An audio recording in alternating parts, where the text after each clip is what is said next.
अशोक जी, आप ये चाह रहे हैं सत्ता में भाजपा बैठे और डिक्टेशन अखिलेश यादव विक्रमादित्य मार्ग से करें और भाजपा मान ले। सत्ता से आप मुद्दा बनाइए ना। आपने कल लोकसभा में मुद्दा बनाया, कल चर्चा खत्म होने के बाद आपने, लेकिन लड़ाई असली समाजवादी पार्टी के लिए जो मिल्कीपुर में आज वो जनता किसको वोट दे रही है मुझे इससे कोई जानकारी नहीं, वो स्वतंत्र है। लेकिन जो दिखाई दिया, जो आप लोगों के कार्यकर्ता थे वो ये कह रहे थे कि सारी सी चीजें एक परिवार के पास जाके रुक जा रही हैं। और दूसरी बात, अजीत प्रसाद बीडीसी का चुनाव हारे, जिला पंचायत का चुनाव हारे।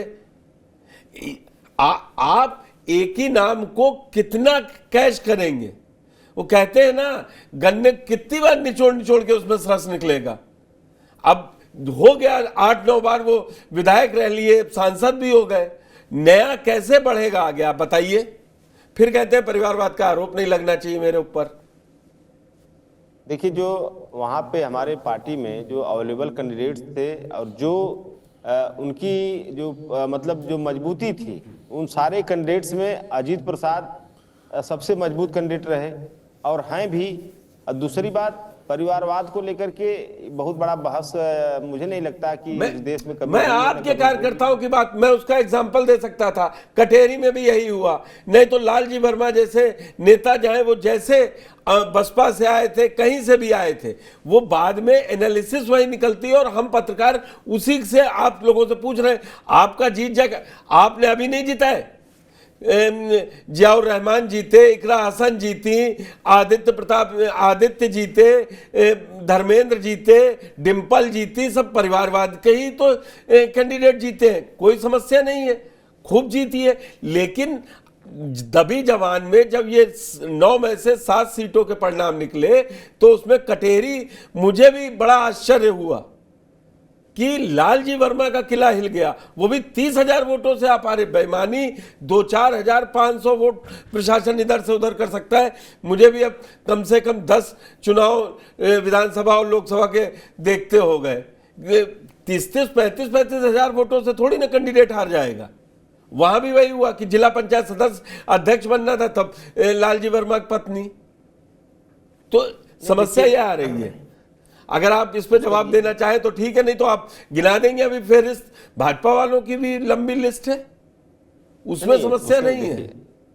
पुष्कर जी, देखिए, जो आपने कहा कि लालजी वर्मा जी की पत्नी की वजह से वहां आक्रोश था, मुझे लगता है कि ये बात उतनी सच नहीं है जो बात मीडिया में आ रही। हाँ, कुछ लोगों के पास हो सकता है इस तरह का मैसेज रहा हो, लेकिन यूनिवर्सली ये मैसेज नहीं था। यूनिवर्सली एक मैसेज था कि जो भाजपा को हराने के लिए लालजी वर्मा से बेहतर कैंडिडेट वहां पे कोई नहीं था। आप इस बात को आपको स्वीकार करना पड़ेगा। दूसरी बात, ये चीजें वही लोग कहते हैं जो कहीं न कहीं की पार्टी के निगेटिविटी या निगेटिव रहकर सोचते हैं, वही लोग इस बात को प्रचारित और प्रसारित करते हैं। नहीं, आप ये बताइए, किसी भी दल में, पुष्कर जी, किसी भी दल में कोई भी अगर टिकट पार्टी देती है, चाहे कोई भी पार्टी हो, वो अपने सबसे जो बेस्ट ऑप्शन रहता है, हर तरह से जो बेस्ट होता है उसी को देती है। ठीक है अशोक जी, मैं आ रहा हूं जी, मैं आप पास आ रहा हूं। अपर्णा जी, आपका वो टेस्ट है ये, वरना ये उपचुनाव इतना चर्चा का इकलौती सीट का नहीं होता। आज दिल्ली विधानसभा की जितनी चर्चा है उतनी ही चर्चा राष्ट्रीय मीडिया से लेके और प्रदेश में तो वही मिल्कीपुर।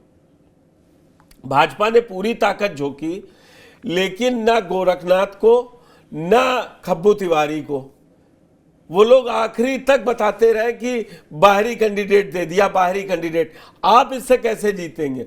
और अजीत प्रसाद भी अपनी हर जनसभा में ये बताते रहे कि चंद्रभानु पासवान बाहर के, मैं आपके बीच का हूं, जबकि वो भी फैजाबाद अयोध्या में रहते हैं। लेकिन वो ये बताने में कामयाब रहे कि ये मिल्कीपुर विधानसभा के नहीं है। जो चीज सच है वो तो सच है ना। अरे जवाब लेने दीजिए, वो नहीं बोली ना अशोक जी, कैसे हम आप, फिर तो डिबेट हो ही नहीं पाएगी ना। ये अपर्णा जी जवाब देने दीजिए।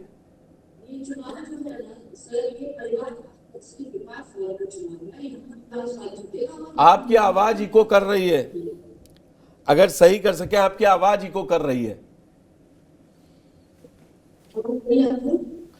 हाँ, थोड़ा ऑडिबल हुआ है। मैं पीसीआर से भी कहूंगा जरा चेक करें। जी, उन्हीं के माइक में थोड़ा सा इशू आ रहा है। जी हाँ, आप बोलिए। ये चुनाव में परिवारवाद और विकासवाद का है। जनता मुद्दों पर चुनाव लड़ना पसंद करती है। जैसे कि अशोक राजन जी ने कहा कि जनता समाज को चुनी है, जनता हम सबसे ज्यादा समझदार है, नेताओं को ज्यादा समझदार है, तो हमें उसको जिताना है और हमारा विकास करेगा और हम आगे ले जाएंगे। रही बात की अहंकार की लड़ाई, देखिए अहंकार का एक ना एक ईश्वर की मुझे लगता है। तो ऐसे ही मैं कहूँ कि अहंकार का इस बार जो कि विश्व शांति हो गया है, अगर अयोध्या से उन्होंने जीती तो उनको ऐसा लगा यहाँ से लेके पूरे इंडिया राजस्थान जो इंडिया राहुल गांधी जी के मामले देश का आदरणीय शारद जी भी कहने में सक्षम हुए। लेकिन मैं आपको बता दूं कि जो अहंकार दिखाने की बात हो रही है ना, किसी ने देखो अयोध्या जीती और हमें नहीं आ रही है, इस तरीके की बात है। भारतीय जनता पार्टी की को हर सीट महत्वपूर्ण है जो चुनाव लड़ा जाना, लेकिन ये लोगों को लेते हैं सीट